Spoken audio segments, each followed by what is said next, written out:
الرحمن الرحيم. لو عندك شيب مبكر، لو عندك جربتي كل الحنات وكل الصبغات وما فيش تغطيه كويسه للشعر الابيض، وكمان الصبغه بتنشف لك شعرك وبتزود لك كمان الشعر الابيض، النهارده جبت لك معايا الحل عن تجربه. ولو كمان ما عندكيش وقت تصبغي شعرك، برده جبت لك معايا الحل عن تجربه. في كل الحلول بفضل الله سبحانه وتعالى. ايه هو الحل؟ الحل هو بايجن هير كولر كونديشنر. البايجين يا جماعه، اولا ان هي صبغه يابانيه. اول ميزه فيها ان هي طبيعيه. بصوا مكتوب ويز ناتشورال هيربس او بالاعشاب الطبيعيه، ومكتوب تحت اهو بالاعشاب الطبيعيه. ما بتنشفش الشعر، ما بتزودش الشيب.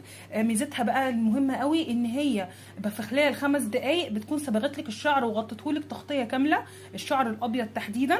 انا جربت انواع كتير من الصبغات ما كانتش بتبقى مكتوب عليها تغطيه للشعر الابيض، ما كانتش بتغطي الشعر الابيض ولا حاجه. هقول لك دلوقتي طريقه الاستخدام، بس خليكي معايا كده وصلي على النبي واشتركي في القناه.